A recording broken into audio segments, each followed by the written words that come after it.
we now have rumored each offer that the Phoenix Suns are getting for Kevin Durant in that trade sweepstakes. We're going to talk a little bit about that. Plus, a San Antonio Spurs VP reveals a holdup in potentially getting Kevin Durant and other things going on with the potential Cam Johnson trade as well. We're going to talk about all that plus some Pelicans news right after this. Welcome to the number one place for your daily basketball news and analysis, NBA Central.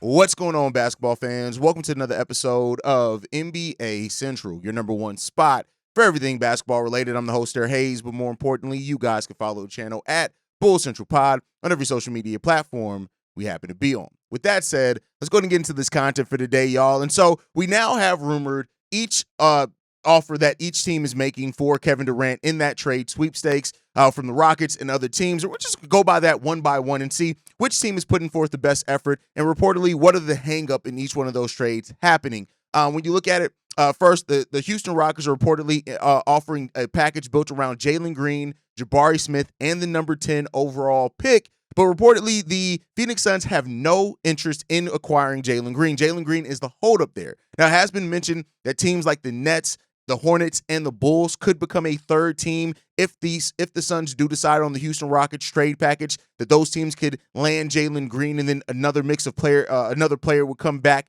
to the Phoenix Suns that they have a more interest in than Jalen Green. But it's really interesting that, Jalen Green is such this polarizing player, like still 23 years old, right?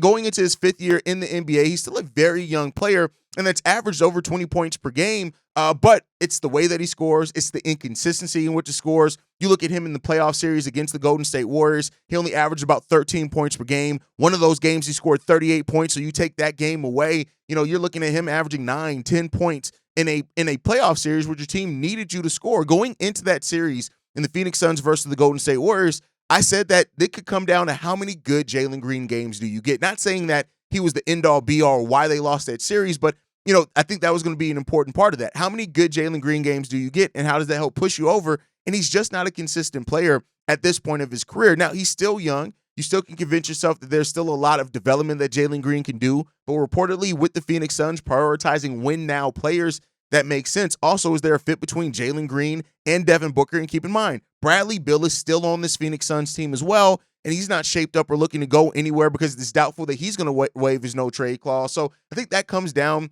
to where it is. Now, this is a reasonable deal for the Houston Rockets. I think with other teams being involved, you're not giving up all of your draft picks. You're not giving up a huge amount of picks. You're giving up Jabari Smith Jr., who still does have tremendous upside, but you're giving that up to get Kevin Durant, who almost instantly makes you one of the favorites in the Western Conference. I don't know how much that does for them being a championship contending team, but it is there.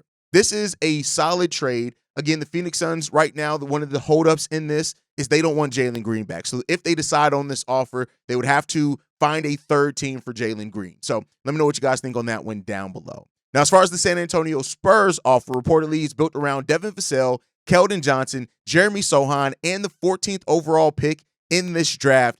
I don't like this at all for the San Antonio Spurs. I've been very consistent in the fact that I don't think the Spurs should be trading their young talent, this much of their young talent, to go all in for Kevin Durant, who, reportedly he would sign a contract extension with the San Antonio Spurs, but it's still a huge, mark to make. Again, I understand why they would do it, right? I understand that you are getting Kevin Durant. You're adding that to Wemby. You're adding that to De'Aaron Fox.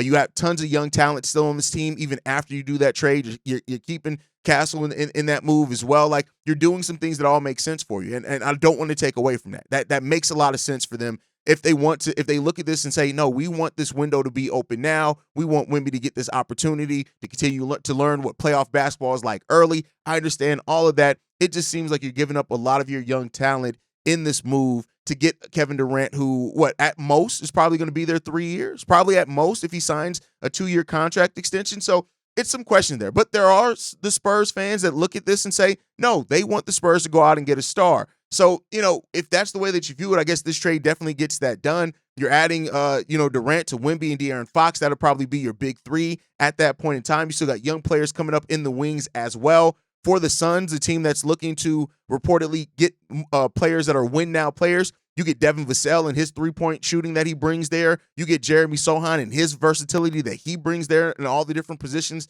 that he can play. And it makes sense for the Phoenix Suns in that sense. But I do think that, like, there is still a risk here, right? When it comes down to it, is that the Spurs don't have necessarily the same pick cachet that the Houston Rockets have. But we'll see.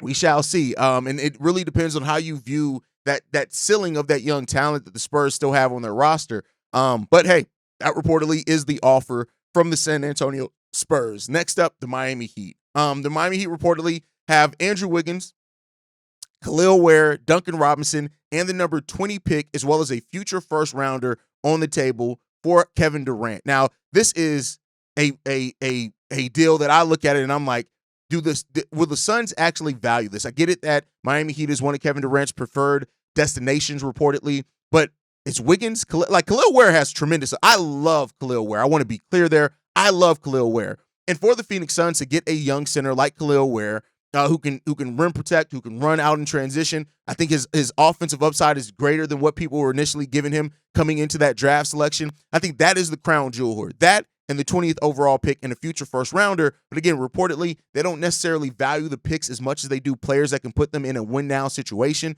So there's that question that you have to ask there.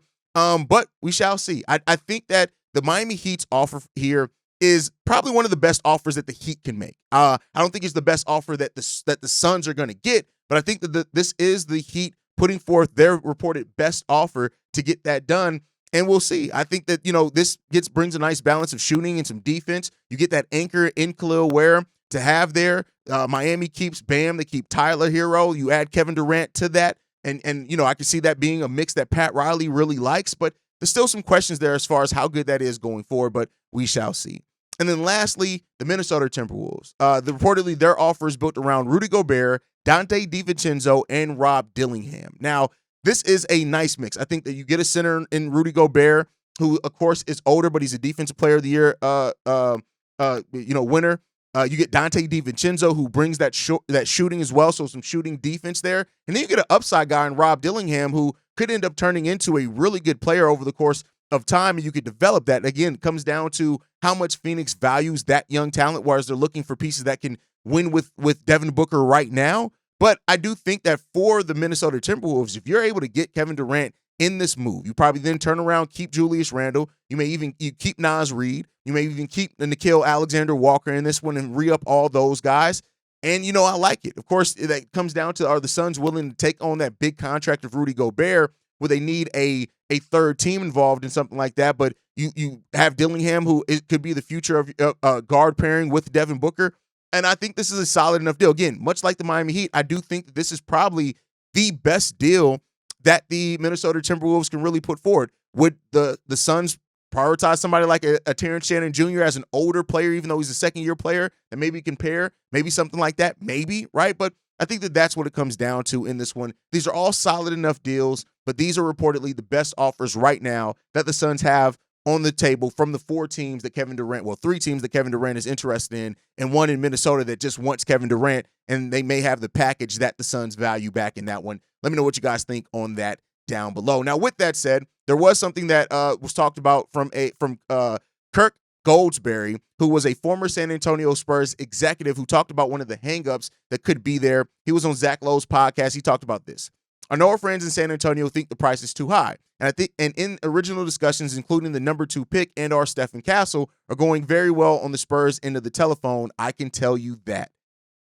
That's okay. Interesting there. Like, listen, if you're putting on, I think if the Spurs are willing to put the number 2, which I would not do in this, but if they are willing to put up the number 2, it's going to be interesting. Now, he went on to say this. Everybody loves Kevin Durant, even though he's 36, soon to be 37. But the Phoenix Suns, my understanding is they're asking for a little too much. I had one Eastern Conference executive say the name is better than the game. That's crazy, but I can understand where that's coming from. So it seems like the Spurs hang up is that they don't want to send off some of their top-end young talent because they, again, are question. They still want to have a future there, and that's the smart part of this if this is San Antonio Spurs. So we shall see. And like I said, once the Miami Heat were mentioned as a team that could be involved in this, I'm not necessarily going to put together a crazy offer for Kevin Durant because I know that the Miami Heat, their first-round picks aren't great. They don't have a lot of great talent that they're going to be sending to that because they are going to be trying to make sure that they can maintain, and Pat Riley's going to do that as well. So that's something to come down for. Now, on the flip side of this, we also have heard from Bobby Marks that Cam Johnson is on the board for the San Antonio Spurs if they strike out on the Kevin Durant trade, saying this. Johnson looks like an ideal fit. He averaged a career-high 18.8 points last season, has been consistent 39% three-point shooter who would space the floor as a stretch four alongside Wembanyama. So, it seems like the Spurs aren't putting all their eggs in one basket, and nor should they. They're looking at this in a totality and trying to decide what is going to be the best situation for them. The Spurs have the assets. They can make moves. And I do think even if the Spurs strike out on a Kevin Durant trade, they're still going to be pivoting this and looking at how can they add some good talent to this team, because the Spurs are ready to go. They want to be a playoff team next year. They don't want to be missing out on the play-in. They want to start getting that playoff experience for Wemby, and that just makes sense there. I think they have the young talent. Of course, we got to see how the coaching is going to work out now that Pop is gone permanently. But I think that they have, and what that organization has shown before, they're going to want to win. And they're going to want to win as soon as possible and to do that for as long as possible when they have the player that they're building everything around. And like I said, for me, I commend that, and I respect that wholeheartedly.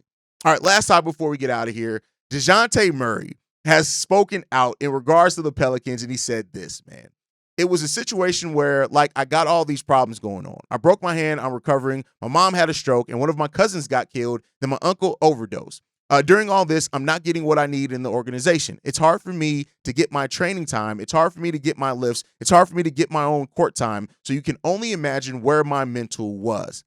This is part of the game. And the reason why I wanted to talk about this, not to bring my other stuff over here. I'm somebody who I had a podcast that was talked a lot about mental health for a long time. I think that mental health is an important part. And I do think we've seen the NBA take mental health more seriously for their players, right? And here's the thing. New Orleans is a franchise that right now is in turmoil. I think there's a lot up and down with this franchise. They're going into the draft with the 7th overall pick. They've said after a GM change that they are, still focusing.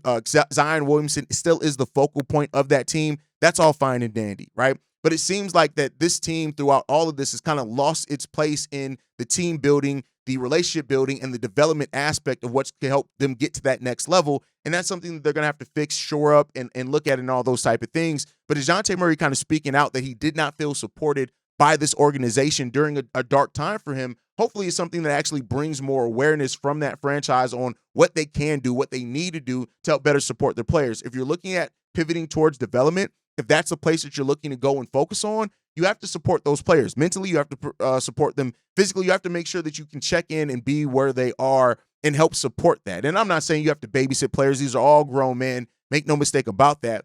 But I do think that sometimes us as fans and even organizations can get so caught up in just the basketball of it all that we forget that there is a human element in that as well. And maybe that's what the Pelicans were missing in this, right? I don't think DeJounte's saying this to call it out like, hey, get me up out of here, out of New Orleans, even though we know reportedly they're shopping everything. But, we'll see what happens there. And hopefully DeJounte Murray, who is a player that I think still has a lot of skill in the NBA, he can get back on the court, stay healthy, and have a much better season next year. But that's my time for today, guys. Thank you guys so much for tuning in. Make sure you're following us at NBA Central Pod. You can send us any feedback, questions, comments, concerns, NBA Central Show at gmail.com. And then lastly, if you want to leave a text message and our voicemail for the mailbag, the number to do so, 773-270-2799. We are the number one spot for everything basketball related. And I'll see you guys the next time I feel like making a video, probably tomorrow. Peace, y'all. This has been a presentation of the Breaks Media.